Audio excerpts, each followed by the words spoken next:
Hello dear students, पढ़ते रहिए बढ़ते रहिए की यात्रा में मैं हूं आपकी गाइड डॉक्टर विनीता अरोड़ा। और आज की हमारी ई क्लास में हम शुरू कर रहे हैं एक और प्रैक्टिकल प्रॉब्लम इन्वेस्टमेंट अकाउंटिंग से रिलेटेड। तो गाइस चलते हैं आज की ई क्लास की ओर और स्वागत है आपका डॉक्टर विनीता अरोड़ा की क्लास में।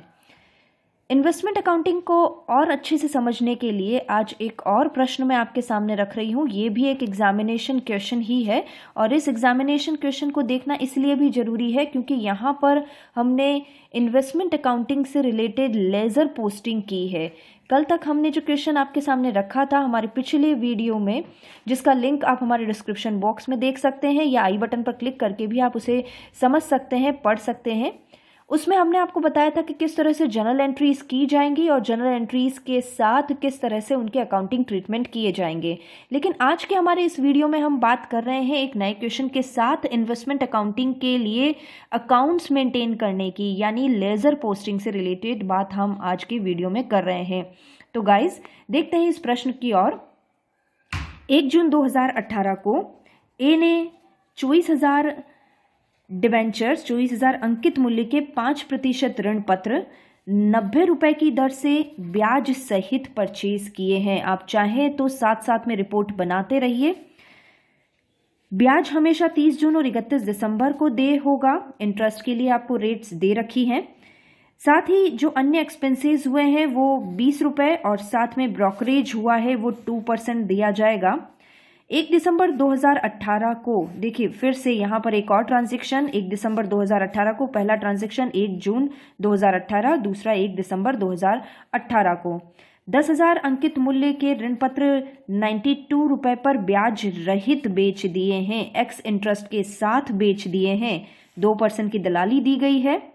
तीसरा फिर एक ट्रांजैक्शन 31 दिसंबर 2018 को 8,000 के अंकित मूल्य के ऋण पत्र 91 रुपए की दर से ब्याज रहित क्रय कर लिए हैं। देखिए परचेज किया, सेल किया और फिर परचेज कर लिया है। अदर एक्सपेंसेस आपको गिवन है।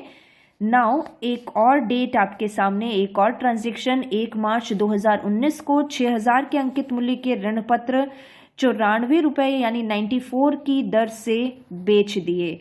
Purchase sale. देखिए इतने सारे ट्रांजैक्शन एक साथ ही हो रहे हैं, तो इन सभी ट्रांजैक्शंस के लिए हमें यहाँ पर विनियोग खाता तैयार करना है। जब भी आपसे एग्जाम में या प्रश्न में विनियोग खाता यानी इन्वेस्टमेंट अकाउंट बनाने को कहा गया है तो उसके फॉर्मेट की भी हम बात कर लेते हैं और उस फॉर्मेट के साथ हमें किस तरह से इनके अकाउंटिंग ट्रीटमेंट देखने होंगे इसकी हम बात आज के ई क्लास में करेंगे।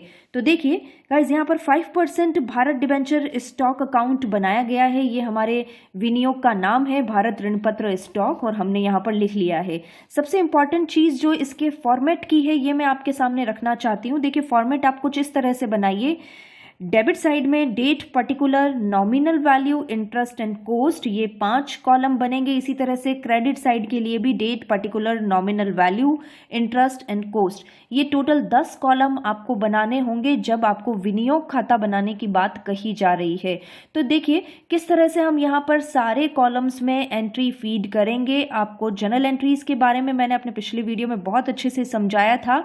जर्नल एंट्रीज को रटने की जरूरत नहीं है, कंसेप्ट को आप अच्छे से समझने की कोशिश कीजिए, जिसे मैं आपको समझाने की पूरी कोशिश भी करती हूँ।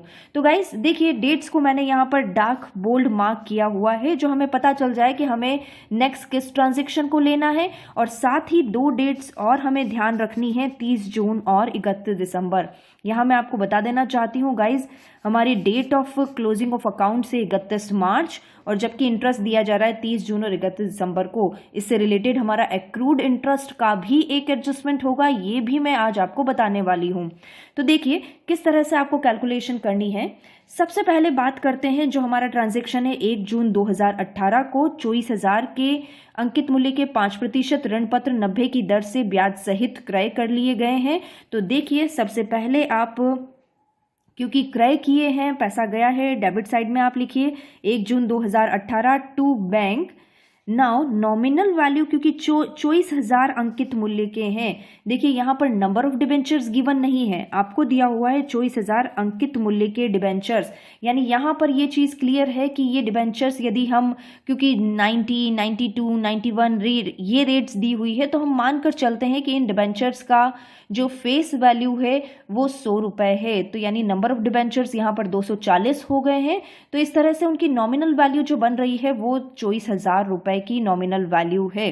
तो ये 24,000 रुपये हमें मिल चुके हैं। नाउ अब बात करते हैं कोस्ट की। जब भी हम जर्नल एंट्री करते हैं तो हम कोस्ट क्या लिखते हैं, जो हमारी परचेज प्राइस है। तो परचेज प्राइस कैसे निकलती है गाइज, फॉर्मूला हमारा रिकॉल कीजिए परचेज प्राइस के लिए, यानी purchase value plus brokerage plus GST plus other expenses, ये सारी वैल्यूज हमें यहाँ पर देखनी होंगी।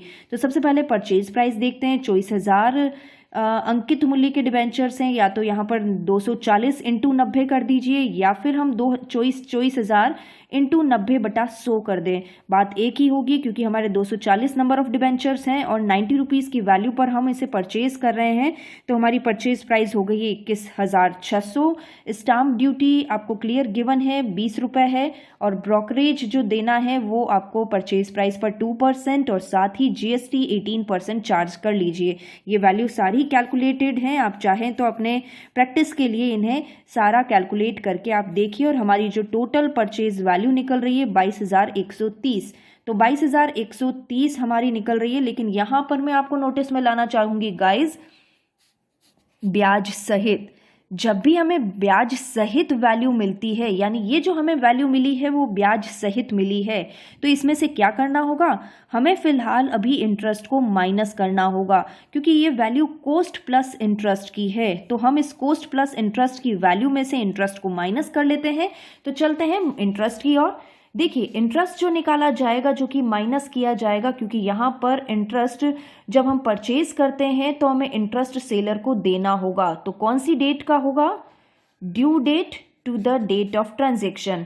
हमारा डेट ऑफ ट्रांजेक्शन है 1/6/18, 1/6/18 हमारा डेट ऑफ ट्रांजेक्शन है। और ड्यू डेट, इससे पहले इंटरेस्ट कब मिला होगा, इससे पहले हमें जो इंटरेस्ट मिला है वो 31 दिसंबर को मिला है। 31 दिसंबर के बाद जो हमारी डेट्स है वो है 1 जनवरी। तो देखिए यहाँ पर 1 जनवरी 18 से लेकर 1 जून 18 तक, यानी ये 5 महीने का इंटरेस्ट हमें यहाँ पर लेना होगा। तो गाइज इस तरह से 24,000 गुणा 5 हमारी रेट है, 5% की रेट है, और 5 महीने के लिए हमें यहाँ पर इंटरेस्ट लेना है। तो गाइज इस तरह से जो हमारा 500 रुपये का इंटरेस्ट है वो माइनस करने के बाद हमारी जो कॉस्ट वैल्यू मिलती है, ये कॉस्ट वैल्यू है 21,630। तो 21,630 हमें यहाँ पर लिखना होगा। हमने यहाँ 21,630 लिखा है, और इंटरेस्ट के कॉलम में जो कि हम निकाल चुके हैं ये 500 रुपये का इंटरेस्ट हमें लिखना होगा। तो इस तरह से हमारा पहला ट्रांजैक्शन क्लियर हुआ। अगली बात करते हैं हमारा नेक्स्ट ट्रांजैक्शन कब होगा। देखिए 1 जून के बाद हमारी जो डेट मिल रही है हमें 1 दिसंबर, लेकिन इससे पहले 30 जून को इंटरेस्ट दे हो चुका होगा। तो ऐसी स्थिति में हमारा जो नेक्स्ट ट्रांजैक्शन आ रहा है वो 30 जून का है, जब हमें इंटरेस्ट मिलेगा। तो इंटरेस्ट मिलेगा, इनकम है, इसलिए क्रेडिट साइड में हमें जाना चाहिए। तो देखिए 30 जून को बाय बैंक, और बाय बैंक हमें इंटरेस्ट के कॉलम में 600 रुपये लिखे गए हैं। अब ये 600 रुपये कैसे आए हैं, देखिए 24,000 के हमारे टोटल डिबेंचर्स हो गए हैं, 5% की रेट है, और 6 महीने की दर से, 6 महीने की रेट 5% की दर से 6 महीने के लिए हमारे पास जो इंटरेस्ट मिल रहा है वो 600 रुपये का मिलेगा। मैंने आपको पहले भी बताया है जब हमें इंटरेस्ट मिलता है तो कंप्लीट 6 महीने का मिलेगा, इसके लिए मंथ्स लेस नहीं होंगे, कंप्लीट 6 मंथ का इंटरेस्ट दिया जाएगा। तो गाइज ये हमें इंटरेस्ट मिल चुका है। अब इंटरेस्ट मिलने के बाद हमारी नेक्स्ट डेट देखिए 1 दिसंबर 2018 को। 1 दिसंबर 2018 को क्या हुआ है, हमने ऋण पत्र 10,000 अंकित मूल्य के ऋण पत्र बेच दिए हैं, और वो भी एक्स इंटरेस्ट के साथ। तो बेच दिए हैं, तो चलिए क्योंकि हमें इंटरेस्ट क्योंकि हमें इनकम हुआ है तो इसे क्रेडिट साइड में जाना चाहिए। तो देखिए यहाँ पर 1 दिसंबर 2018 को बाय बैंक, क्योंकि हमें इनकम हुई है 10,000 का नॉमिनल वैल्यू के डिबेंचर्स हमने बेचे हैं, लेकिन कितने रुपए में बेचे हैं, 92 रुपीज़ में ब्याज रहित बेचे हैं। तो देखिए यहाँ पर हम वर्किंग नोट पर चलते हैं। 1/12/2018 को जो बेचे गए हैं उनके लिए हम नेट सेल प्राइस निकालते हैं। वही सेलिंग प्राइस 10,000 के डिबेंचर्स हैं। 92 डिवाइडेड बाय 100, मैं फिर बता देती हूँ 92 डिवाइडेड बाय 100 क्यों किया है, क्योंकि यहाँ पर हमें डिबेंचर्स की नॉमिनल वैल्यू गिवन है। हम ये मानकर चल रहे हैं कि 100 रुपये का एक डिबेंचर है। इस तरह से हमारे पास नंबर ऑफ डिबेंचर्स हो गए 100 मल्टीप्लाई बाय 92 कीजिए तो 9000 हमारी वैल्यू मिल जाएगी। क्योंकि सेल कर रहे हैं इसलिए लेस करना है, लेस ब्रोकरेज, लेस जीएसटी, ये आपको गिवन है क्वेश्चन में इन्फॉर्मेशन। ब्रोकरेज 2% की रेट से देना है और साथ में जीएसटी आपको लगाना ही है 18% की रेट से। तो इस तरह से हमारी जो वैल्यू हुई है वो है 8983। और क्योंकि हमने ब्याज रहित बेचा है इसलिए अब यहाँ इंटरेस्ट का फिलहाल कोई एडजस्टमेंट नहीं करना है, ये डायरेक्टली आपको लिख देना होगा। इंटरेस्ट के लिए अब हम यहाँ पर चलते हैं। देखिए कितना इंटरेस्ट रहता है, तो 10,000 पर हम इंटरेस्ट कैलकुलेट कर लेते हैं। यहाँ पर हम इंटरेस्ट पर चलते हैं। 10,000 पर इंटरेस्ट 5% की दर है और 5 महीने कैसे हुए, वही फॉर्मूला लगाइए, due date to date of transaction. Due date हमारा क्या था, क्योंकि हमें लास्ट जो इंटरेस्ट मिला था वो 30 जून को मिला था, इसलिए 1 जुलाई से लेकर 30 नवंबर को हमारा जो ट्रांजैक्शन हुआ है वो 1 दिसंबर का हुआ है, तो यहाँ पर 30 नवंबर को। तो इस तरह से हमारा 5 महीने के लिए हमें इंटरेस्ट कैलकुलेट करना होगा और वो रहा है हमारा 208 रुपये। आप अपने कैलकुलेटर के साथ साथ में कैलकुलेशन करते रहिएगा।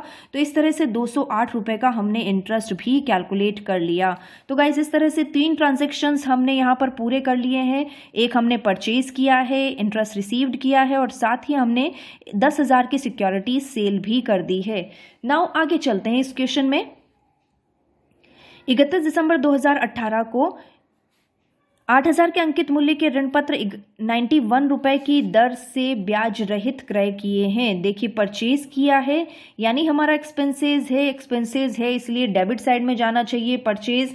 तो 31 दिसंबर 2018 को टू बैंक 8,000 की नॉमिनल वैल्यू के डिबेंचर्स हमने परचेज किए हैं और साथ ही कितने रुपए में परचेज किए होंगे, नाउ इसकी कॉस्ट प्राइस हम कैलकुलेट करके देखते हैं। वर्किंग नोट 3 की तरह बिल्कुल इसी तरह से आपको प्रेजेंटेशन देना होगा। जहां वर्किंग नोट 1 दे रहे हैं उसे आप इसी तरह से नोटेशन दीजिए, working note 2, working note 3, working note 4। ये प्रॉपर प्रेजेंटेशन आपको एग्जामिनेशन पॉइंट ऑफ व्यू से मार्क्स को गेन करने में बहुत बेनिफिशियल होगा। तो गाइज वर्किंग नोट 3 की तरफ हम जाते हैं और उसे समझते हैं। देखिए 8,000 के डिबेंचर्स थे और 91 की रेट पर हमने इसे परचेज किया है, तो हमारी परचेज प्राइस हो गई 7280। स्टाम्प ड्यूटी जो आपको गिवन है क्वेश्चन में ही 10 रुपए की स्टाम्प ड्यूटी दे रहे हैं 2% ब्रोकरेज के साथ और जीएसटी 18% लगाने के बाद फाइनली 7462। देखिए क्योंकि यहाँ पर जो ट्रांजैक्शन हुआ है हम ब्याज रहित ट्रांजैक्शन हुआ है इसलिए अगेन इंटरेस्ट की टेंशन खत्म। यहाँ हमें इंटरेस्ट के बारे में कुछ नहीं सोचना है, डायरेक्टली यहाँ पर लिख दीजिए 7462। तो 7462 हमने यहाँ पर लिख दिया। नाउ बात आती है यहाँ पर हमने कोई इंटरेस्ट क्यों नहीं लिया, क्या हमें इस सिक्योरिटी पर किसी तरह का कोई इंटरेस्ट देना या लेना नहीं होगा? तो गाइज यहाँ मैं आपको बता दूं क्योंकि ये जो ट्रांजैक्शन हो रहा है ये 31/12/18 को ही हो रहा है और हमारी ड्यू डेट ऑफ इंटरेस्ट भी 31/12 ही है, इसलिए बिल्कुल सेम डेट पर होने की वजह से यहाँ पर इंटरेस्ट से रिलेटेड कोई वैल्यू नहीं मिली है। हम चाहे तो यहाँ पर डैश भी कर सकते हैं क्योंकि जब हमने सिक्योरिटी खरीदी थी तब भी हमारा 500 रुपये का इंटरेस्ट आया था, बेची थी तब भी 208 रुपये का इंटरेस्ट आया था। यहाँ पर इंटरेस्ट क्यों नहीं आया, क्योंकि सेम ड्यू डेट ही हमारी यहाँ पर डेट ऑफ परचेज बनी है, इसीलिए यहाँ पर किसी तरह का कोई इंटरेस्ट का ट्रांजैक्शन नहीं है। तो गाइज अब आगे चलते हैं। 1 मार्च 2019, देखिए 1 मार्च 2019 से पहले यहाँ पर मुझे कुछ नज़र आ रहा है और वो है डेट 31 दिसंबर की। 31 दिसंबर को इंटरेस्ट रिसीव कीजिए। देखिए 31 दिसंबर आ गई तो हमें अब इंटरेस्ट मिलेगा बाय बैंक, लेकिन कितनी सिक्योरिटीज़ पर इंटरेस्ट मिलेगा, ये देखिए कितनी सिक्योरिटीज़ हैं हमारे पास, क्योंकि हमारे पास 24,000 की सिक्योरिटीज़ थी, उसमें से 10,000 की सिक्योरिटीज़ बेच दी हैं, तो अब हमें जो इंटरेस्ट मिलने वाला है वो 14,000 की सिक्योरिटीज़ पर ही मिलेगा। तो 14,000 की सिक्योरिटीज़ पर 5% की दर से 6 महीने की रेट से जो इंटरेस्ट बनता है वो है 350 रुपये का। तो गाइज़ ये हमें इंटरेस्ट रिसीव हो गया है। अब चलते हैं हम 1 मार्च के ट्रांजेक्शन पर। 1 मार्च को क्या हुआ है, 6,000 के अंकित मूल्य के ऋण पत्र 94 की रेट से बेच दिए हैं। तो बेच दिए हैं तो बिल्कुल, क्योंकि हमें इनकम होगी बेचने पर, तो हम इसे क्रेडिट साइड में ले रहे हैं। बाय बैंक और वर्किंग नोट 4 में इसका सारा ट्रांजैक्शन दिया हुआ है, सारी कैलकुलेशन दी हुई है। तो वर्किंग नोट 4 की तरफ चलते हैं। 1/3/2019 को बेची गई सिक्योरिटीज़ के संबंध में देखिए सेल प्राइस कितना है। सेल प्राइस है 6,000 की सिक्योरिटीज़ है, 94 की रेट से बेचा है, 2% का ब्रोकरेज दिया है और साथ ही GST 18% लगाने के बाद, क्योंकि सेल कर रहे हैं इसलिए सिंपली लेस करते जाइए और फाइनली जो वैल्यू हमें मिल रही है वो 5,507 रुपये मिल रही है। लेकिन ध्यान दीजिएगा ब्याज रहित या ब्याज सहित। तो देखिए यहाँ ब्याज सहित है, यानी ये जो वैल्यू हमें गिवन है ये हमने कॉस्ट प्लस इंटरेस्ट की है, लेकिन हमें तो केवल कॉस्ट वैल्यू ही चाहिए, हमें तो नेट सेल वैल्यू ही चाहिए। तो इससे हम इंटरेस्ट को माइनस कर देते हैं। तो देखिए इंटरेस्ट कहाँ और कितना, 1/1/19 से लेकर 1/3/19 तक, यानी 2 महीने का इंटरेस्ट यहाँ पर होगा और 2 महीने का इंटरेस्ट इन 6,000 की सिक्योरिटीज़ पर यदि हम कैलकुलेट करें तो वो आता है 50 रुपये। तो गाइस इस तरह से जो हमें वैल्यू मिलती है वो है 5,457 रुपये, जो कि हमने यहाँ पर लिख ली 5,457 और 50 रुपये का इंटरेस्ट और 6,000 की नॉमिनल वैल्यू के साथ।